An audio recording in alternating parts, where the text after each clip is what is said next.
ভারতের সাম্প্রতিক হামলার প্রেক্ষিতে এই হামলার উপযুক্ত জবাব দেওয়া হবে বলে কড়া প্রতিক্রিয়া জানিয়েছে পাকিস্তান। ইতোমধ্যে সীমান্তে পাকিস্তানি সেনাবাহিনী উচ্চ সতর্কতায় রয়েছে, যা দক্ষিণ এশিয়ায় উত্তেজনা আরও বাড়িয়ে তুলছে। বিস্তারিত লিমা সায়ন্তীর ডেস্ক রিপোর্টে।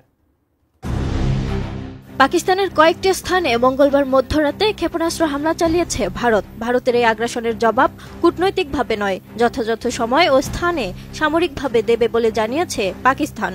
দেশটির প্রধানমন্ত্রী ও সেনাপ্রধান জানিয়েছেন পাকিস্তান আত্মরক্ষায় সম্পূর্ণ প্রস্তুত এবং তারা কোনো মতেই উস্কানি সহ্য করবে না। এদিকে ভারত দাবি করেছে তারা সীমান্তবর্তী এলাকায় সন্ত্রাস বিরোধী অভিযান চালিয়েছে, কিন্তু পাকিস্তান এর বিরোধিতা করে বলেছে এটি সরাসরি তাদের ভূখণ্ডে হামলা এবং এতে বেসামরিক হতাহত হয়েছে। ইতিমধ্যে পাকিস্তানি সেনাবাহিনী সীমান্তে উচ্চ সতর্কতায় রয়েছে। বিমান ও ক্ষেপণাস্ত্র প্রতিরক্ষা ইউনিটগুলোকে অ্যাক্টিভ করা সহ স্থানীয়ভাবে বাংকার ও আশ্রয়কেন্দ্র প্রস্তুতের নির্দেশও দিয়েছে পাকিস্তান। অন্যদিকে জাতিসংঘ ও যুক্তরাষ্ট্র সহ বিভিন্ন দেশ উভয় পক্ষকে সংযম প্রদর্শনের আহ্বান জানিয়েছে। যদি প্রতিশোধমূলক হামলা হয় তবে দুই পারমাণবিক শক্তিধর দেশের মধ্যে যুদ্ধের সম্ভাবনা প্রবল, এমনটাই আশঙ্কা করছেন বিশেষজ্ঞরা।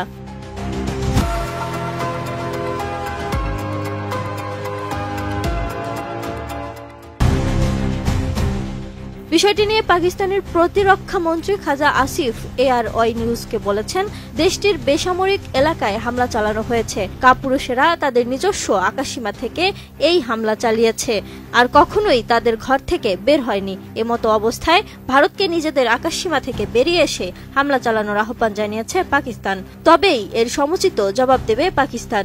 ইসলামাবাদ কি সিদ্ধান্ত নিয়েছে জানতে চাইলে খাজা আসিফ বলেন, পাকিস্তান বদলা নেবে। খাজা আসিফ আরও বলেন, ভারতের তুলনায় অনেক বড় পরিসরে এই হামলার জবাব দেবে পাকিস্তান। তারা শুধু বেসামরিক মানুষদের উপর হামলা করেনি, বরং নিজেদের আকাশসীমা থেকে এ কাজ করেছে। পাকিস্তানের আন্তঃবাহিনী জনসংযোগ পরিদপ্তরের মহাপরিচালক লেফটেন্যান্ট জেনারেল আহমেদ শরীফ চৌধুরী বলেছেন, এই হামলার বদলা নেওয়ার প্রক্রিয়া ইতিমধ্যে শুরু হয়ে গেছে। তিনি স্পষ্টভাবে বলেছেন, পাকিস্তান তার নির্ধারিত সময় ও স্থানে এই হামলার জবাব দেবে। এই জঘন্য উস্কানির জবাব তারা দেবেই। ডিজি ISPR আহমেদ শরীফ চৌধুরী আরও জানান, কোটলি, ভাওয়ালপুর, মুরিদকে, বাগ ও মুজফফরাবাদে কাপুরুষোচিত এই হামলা চালিয়েছে ভারত। লেফটেন্যান্ট জেনারেল আহমেদ শরীফ চৌধুরী বলেন, এই কাপুরুষোচিত হামলার মাধ্যমে ভারত যে সাময়িক আনন্দ পেয়েছে তা স্থায়ী শোকে পরিণত হবেই। পাকিস্তান ইতিমধ্যে প্রতিশোধমূলক পদক্ষেপ নেওয়া শুরু করেছে বলে জানিয়েছে দেশটির রাষ্ট্রায়ত্ত গণমাধ্যম PTV নিউজ। মঙ্গলবার রাতে পাকিস্তানের কয়েকটি স্থানে ক্ষেপণাস্ত্র হামলা চালায় ভারত নিয়ন্ত্রিত কাশ্মীরের পেহেলগামে হামলার ঘটনার পর প্রতিবেশী দেশ দুটির মধ্যে উত্তেজনার মাঝে এই হামলার ঘটনা ঘটল। Lima Sayanti, desk report, 18 news.